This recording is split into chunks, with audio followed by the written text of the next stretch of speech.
അമ്മച്ചി, അമ്മച്ചി,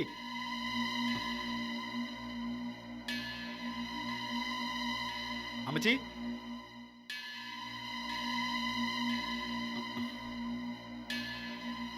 എന്നതാ മോനെ? മോനെ കാണാനില്ല. നീ എന്നതാ ഈ പറയുന്നേ? മോന്റെ സകല കാര്യങ്ങളും നീ തന്നെയല്ലയോ നോക്കുന്നേ? എന്നിട്ടിപ്പോ എന്നോട് ചോദിച്ചാൽ എങ്ങനാ? മര്യാദക്ക് എന്റെ കുഞ്ഞിനെ തന്നോ? അപ്പച്ചനും അമ്മച്ചും കൂടെ എവിടെയാ എന്റെ കുഞ്ഞിനെ ഒളിപ്പിച്ചു വെച്ചിരിക്കുന്നേ? പറ. അല്ലേ, ഇത് എന്നെ വർത്താനാ ഈ പറയുന്നേ? കൊച്ചിനെ കാണുന്നില്ലെങ്കിൽ ഉള്ള നേരത്ത് പോയി പരതാൻ നോക്ക്. എന്റെ അടുത്ത് കുതിര കയറുന്നതിന് പകരം. അപ്പൊ അമ്മച്ചി തന്നെ അവനെ എടുത്തോണ്ട് പോയേ. എന്റെ കുഞ്ഞിനെ തരാനാ പറഞ്ഞേ, അല്ലെങ്കിൽ കൊല്ലു ഞാൻ എല്ലാരെയും. നൊന്തുപറ്റ അമ്മച്ചി നിനക്ക് കൊല്ലണോടാ? എന്നാ കൊല്ല്. എന്നാ പിന്നെ ഈ നരകത്തിൽ നിന്ന് രക്ഷ കിട്ടുമല്ലോ. കൊല്ലടാ. മര്യാദക്ക് എന്റെ കുഞ്ഞിനെ തന്നോ? എന്റെ സമനില തെറ്റും മുമ്പ് എന്റെ കുഞ്ഞിനെ താ. പോടാ, വല്ല കിണറ്റിലോ കുളത്തിലോ പോയി പരത്. ആ സാത്താന്റെ സന്തതിയെ. നിങ്ങൾ എന്റെ മോനെ കൊന്നോ? പറ, നിങ്ങൾ എന്റെ കുഞ്ഞിനെ കൊന്നോന്ന്.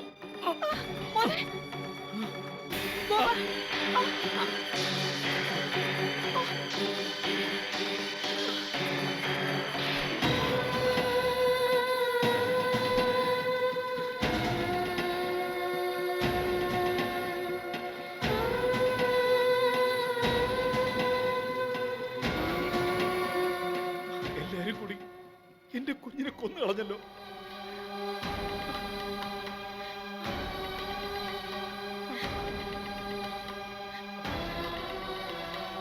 എന്റെ കർത്താവേ,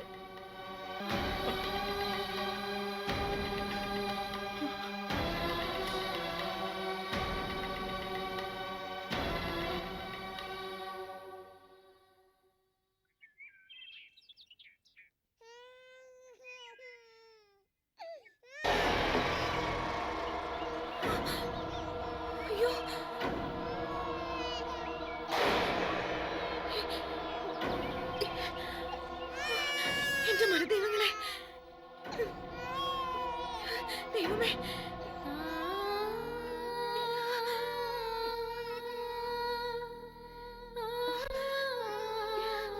എന്റെ മരുദൈവങ്ങളെ, ആരാ ഈ പണി ചെയ്ത്? ഓ കരയല്ലേ മോനെ, കരയല്ലടാ.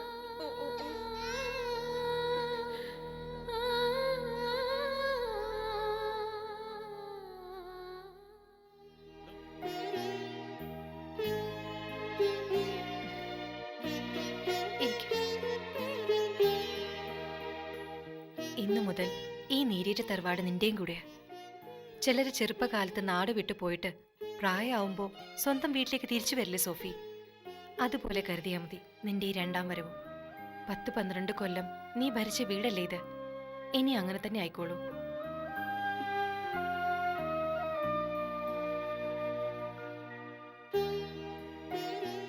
നിന്റെ മനസ്സ് വഴിക്കാൻ എനിക്ക് കഴിയും. തിരമാലകളെ പോലെ ഒരുപാട് ഓർമ്മകൾ ആർത്തലച്ചു വരുന്ന അവസ്ഥ. നീയും ഞാനും അനന്തനൊക്കെ കുട്ടികളെ കളിച്ചു നടന്ന കാലം എൻ്റെ മനസ്സിലേക്കും വരിക. എന്നും നമ്മളായിരുന്നൊരു കൂട്ട്. അർജുനേട്ടനും മഹിയേട്ടനും വിഷ്ണുവേട്ടനും വേറൊരു കൂട്ട്.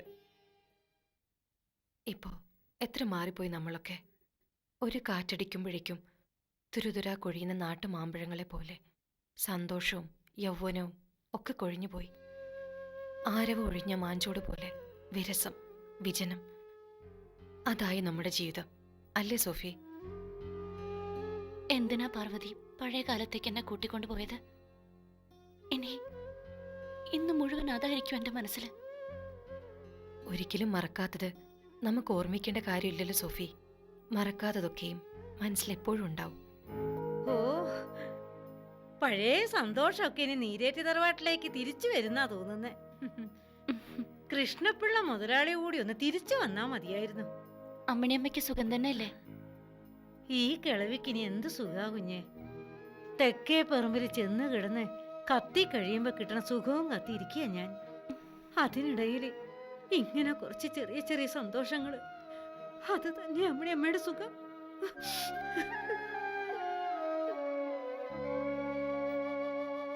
പാവം, ജീവിതകാലം മുഴുവൻ നീരിയുടെ തറവാടിന്റെ അടുക്കളയിൽ തീ ഊതി കഴിച്ചുകൂടിയ ജന്മം. ഇതൊക്കെ പാപമായിട്ടാണോ പുണ്യമായിട്ടാണോ നമ്മുടെ തലയിൽ വന്നു വീഴുവാന്ന് എനിക്കറിയില്ല സോഫി. പക്ഷെ ഒന്നുറപ്പുണ്ട്, വേദനിപ്പിച്ചിട്ടില്ല ആരെയും. നീ റെസ്റ്റ് എടുക്ക.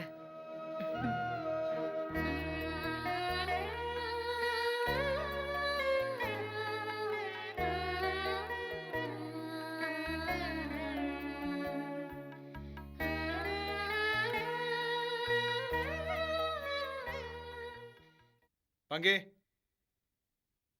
പങ്കേ, എടി കുറച്ച് വെള്ളം എടുത്തേ. ഓ.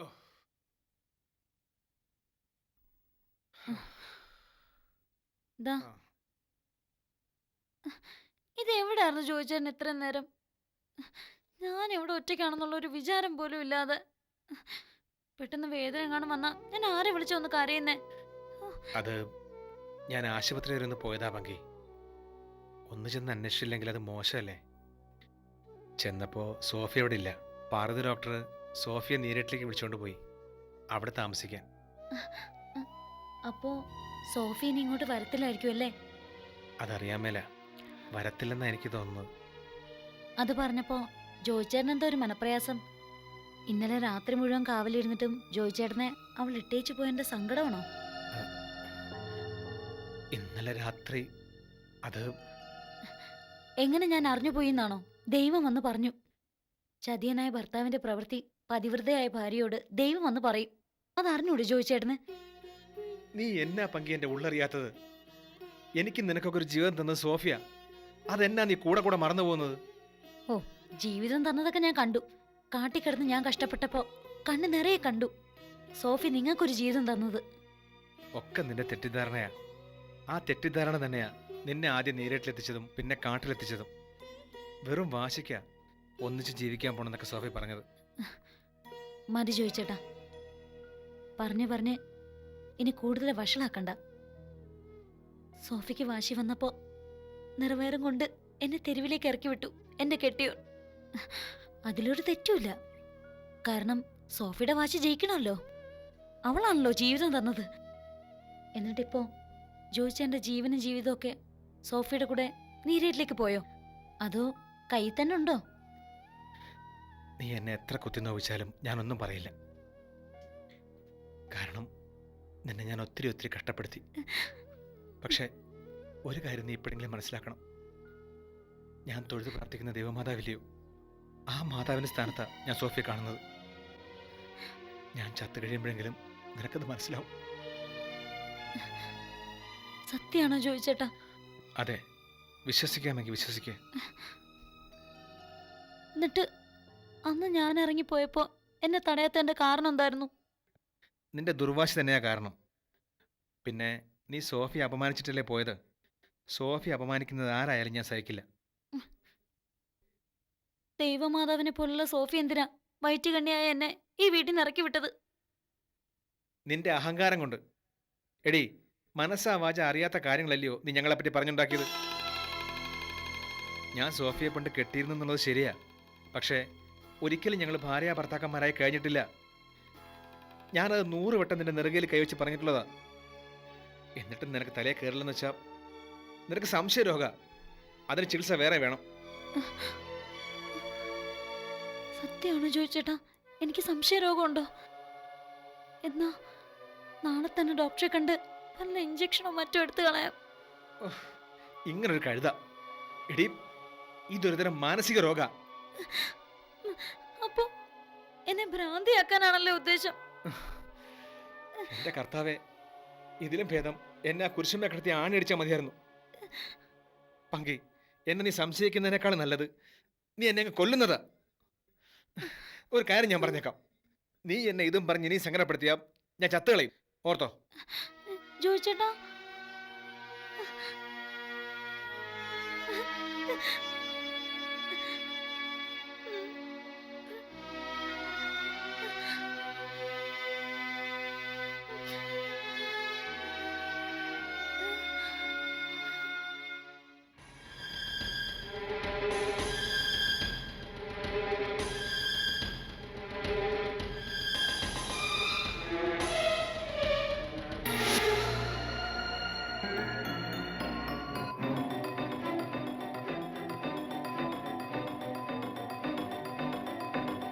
ദാ മോനെ ചായ. പോയിന്റ് മുന്നിൽ നിന്ന് എന്നതാടാ നീ ചെയ്തേ? നിനക്ക് ഭ്രാന്തായോ നിന്റെ അപ്പനെ പോലെ? അതെ, എനിക്ക് ഭ്രാന്ത. എന്റെ കുഞ്ഞിനെ തിരിച്ചു കിട്ടുന്നവരെ എനിക്ക് ഭ്രാന്ത് തന്നെ ആയിരിക്കും. എന്റെ വ്യാകുല മാതാവേ, ഇതെല്ലാം കാണാൻ വേണ്ടിയാണോ എന്നെ നീ വീണ്ടും ഇങ്ങോട്ട് കൊണ്ടുവന്നേ? അപ്പനും മോനും കൂടി എന്റെ നേരെ ഇങ്ങനെ തുടങ്ങിയ വേറെ ഗതയില്ലെങ്കിൽ എന്റെ ജീവൻ ഞാനങ്ങ് അവസാനിപ്പിക്കും. ഇങ്ങനെ ചത്ത ജീവിക്കുന്നതിലും ഭേദം അതല്ലയോ? ആ, ചാവുമ്പോ അമ്മച്ചി ഒറ്റയ്ക്ക് ചാവണ്ട, ഞാനും ഉണ്ട്. നിങ്ങളുടെയൊക്കെ സ്വാർത്ഥത സഹിച്ച് ഇങ്ങനെ ജീവിക്കുന്നതിൽ ഭേദം അത് തന്നെയാ. ഞാൻ എന്നെ സ്വാർത്ഥതയാടാ നിന്നോട് കാണിച്ചത്? ജീവിതകാലം മുഴുവൻ നിനക്ക് നിന്റെ അപ്പനും വേണ്ടി അടിമപ്പണി ചെയ്ത് ജീവിച്ചതാണോ സ്വാർത്ഥത? പറയടാ, ഞാൻ കാണിച്ച സ്വാർത്ഥത എന്നാന്ന് പറയാൻ. എന്റെ ഇഷ്ടത്തിനനുസരിച്ച് ഒരു പെൺകുട്ടിയോടൊത്ത് ജീവിക്കാൻ എന്നെ സമ്മതിച്ചോ നിങ്ങള്? വയസ്സ് 30 തികയുന്ന സമയത്ത് പോലും അപ്പച്ചന്റെ എസ്റ്റേറ്റും കമ്പനികളൊക്കെ നോക്കി നടത്താൻ എനിക്ക് സാധിച്ചോ? കെട്ടിപ്പിടിച്ചോണ്ടിരുന്നില്ലേ എല്ലാം? ഇതൊക്കെ സ്വാർത്ഥയല്ലെങ്കിൽ പിന്നെ വേറെന്താ? എന്നിട്ട് ഇപ്പൊ എക്സ്പോർട്ടിംഗ് കമ്പനി എവിടെ? ചിട്ടി കമ്പനി എവിടെ? എസ്റ്റേറ്റ് ആണെങ്കിൽ നോക്കാൻ ആളില്ലാതെ കാറ് പിടിച്ച് കിടക്കുന്നു. ഇതൊക്കെ എന്റെ സ്വാർത്ഥതയാണോ? ആരുടെ ആയാലും ശരി, ഇതിന്റെയൊക്കെ ദോഷം അനുഭവിച്ച ഞാൻ ഒറ്റ ഒരുത്തനാ. എന്നിട്ടിപ്പോ ത്രേസ്യാമ്മച്ചിയുടെ സ്വത്ത് കള്ളപ്രമാണം നടത്തി തട്ടിയെടുക്കാൻ ശ്രമിക്കുന്നു. എന്നതിനാ? ശവകുടീരം പണിയാനോ? നീ എന്നതാ ബാബാ ഒന്നും അറിയാത്തവനെ പോലെ സംസാരിക്കുന്നേ? നിനക്കറിയത്തില്ല നിന്റെ അപ്പച്ചന്റെ സ്വഭാവം. അങ്ങേർക്ക് സമതല തെറ്റി പോലെയല്ലേ അങ്ങേര് ഓരോന്ന് കാട്ടിക്കൂട്ടുന്നേ? അതൊന്നും മനഃപൂർവ്വം അല്ലടാ. എനിക്കിത് അത്ര വിശ്വാസമില്ല. ഇതൊക്കെ എന്റെ അപ്പച്ചന്റെ അടവാണെന്ന് എനിക്ക് തോന്നുന്നേ. എന്നെ അടവാ? കൊച്ചിനെ കാണാതായതോ അപ്പച്ചന്റെ അടവാണോ? അതെ, എന്റെ കൊച്ചിനെ കാണാതായതിനും അപ്പച്ചൻ തന്നെ കാരണം. അപ്പച്ചനടുത്ത് എവിടെയോ കൊണ്ടുവന്ന് ദേ, എന്റെ മോൻ എന്തെങ്കിലും പറ്റിയ ഈ വീട് ഞാൻ പെട്രോൾ ഒഴിച്ച് കത്തിക്കും. ഓർത്തോ, ഒരെണ്ണത്തിനെ ഞാൻ ജീവനോട് വച്ചേക്കില്ല. കർത്താവിനെ വിചാരിച്ചിട്ടൊന്ന് അടങ്ങു പോവാ. ഇല്ല, എനിക്കിനി ഇത് സഹിക്കാൻ പറ്റത്തില്ല. എന്നാ നീ നിന്റെ അപ്പച്ചനെ പെട്രോളോ മണ്ണെണ്ണ ഒഴിച്ച് കത്തിക്കടാ. വല്ലവന്റെയും കൊച്ചിനു വേണ്ടി സ്വന്തം അപ്പനെ അമ്മച്ചയും കത്തിക്കാനാണ് തോന്നുന്നതെങ്കിൽ കത്തിക്കടാ. ഇനിയെങ്കിലും ഈ നുണയൊന്ന് നിർത്താമോ? വല്ലവന്റെയും കുഞ്ഞു പോലും. കർത്താവ് ഈശോമിശിഹയാണ്, നീയാണ് സത്യം. അതാ റിച്ചിയുടെ കൊച്ചാ. മനസ്സിലായി, എല്ലാം മനസ്സിലായി. എല്ലാം അപ്പനും അമ്മച്ചിയും കൂടെയുള്ള നാടകമാ. പറ, സത്യം പറ, എവിടാ? ഏത് അനാഥാലയത്തിലാ എന്റെ കൊച്ചിനെ കൊണ്ട് കൊടുത്തിരിക്കുന്നേ? അതോ അവനെ കൊന്നോ? പറ, സത്യം പറയാൻ. കർത്താവേ, ഇതിലും ഭേദം നീ എന്നെ അങ്ങ് വിളിക്കുന്നത്.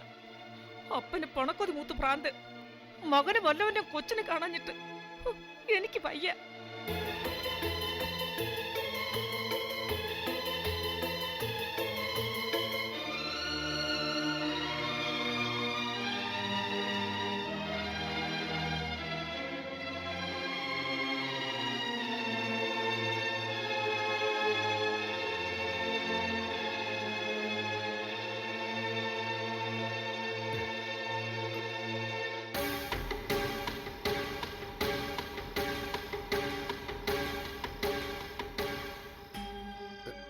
എന്നാ കുഞ്ഞെ, അച്ചായൻ പിന്നെ പ്രശ്നം ഉണ്ടാക്കിയോ?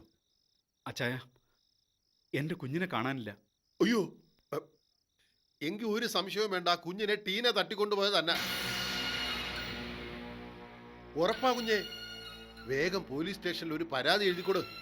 ആരുടെ അടുത്ത്? സെലീനയാണോ എന്റെ മോൻ അന്വേഷിച്ച് കണ്ടുപിടിച്ചു തരാൻ പോകുന്നേ? എങ്കിൽ കാക്ക മലന്ന് പറക്കും. അതിന്റെ ആവശ്യം എന്നാ? ഇവിടത്തെ പാറക്കുഴി സ്റ്റേഷനിൽ പറഞ്ഞാ മതി. ദേ, സംതിങ് ഇറക്കിയ ആ SI ദാസപ്പം പറന്ന് നടന്നോളും. അല്ല, കുഞ്ഞിനെ കൊണ്ടുപോയി ടീനെ എവിടെ വിളിപ്പിക്കാനാ? ദേ, 24 മണിക്കൂറിനകം കുഞ്ഞിവിടെ എത്തും. അച്ചായനാ പറയുന്നേ. ചെല്ലേ, ഞാനും വരാം സ്റ്റേഷനിലോട്ട്. സത്യം പറ, മാത്യൂസ് അച്ചായൻ ഈ നാടകത്തിൽ പങ്കുണ്ടോ? അയ്യോ കുഞ്ഞെ, എന്റെ കർത്താവേ, ഇല്ലാവചനം പറയല്ലേ. അറിയാം, താൻ ഇത്രയും കാലം അപ്പച്ചന്റെ ചെവിയിൽ വിഷം കൂരി ഒഴിച്ച് അപ്പച്ചനെ കൊണ്ട് ചെയ്യാൻ പാടില്ലാത്തൊക്കെ ചെയ്യിച്ചു. ഇപ്പോ താൻ ആ ടീനയുടെ വീട് കയറി നിറങ്ങുകയാണെന്ന് എല്ലാവർക്കും അറിയാം. പറ, താനാണോ എന്റെ കൊച്ചിനെ തട്ടിക്കൊണ്ടുപോയത്? പറയാൻ പറയടോ. ഇല്ലാവചനം പറയല്ലേ. മാത്യൂസ് അച്ചായ മനസാക്ഷിയുള്ളവനാ. വിടൂഞ്ഞേ. തന്റെ മനസാക്ഷി എന്റെ അപ്പച്ചനെ നശിപ്പിച്ച് ഒരു ഭ്രാന്തനാക്കി മാറ്റി. ഇനി എന്നെയും കൂടി നശിപ്പിക്കാനാണോ ഭാവം? എന്റെ കൊച്ചിനെ കൊണ്ടുപോയതുപോലെ തിരികെ കൊണ്ട് തന്നില്ലെങ്കിൽ എല്ലാത്തിനും കൊല്ലും ഞാൻ. നോക്കിക്കോ.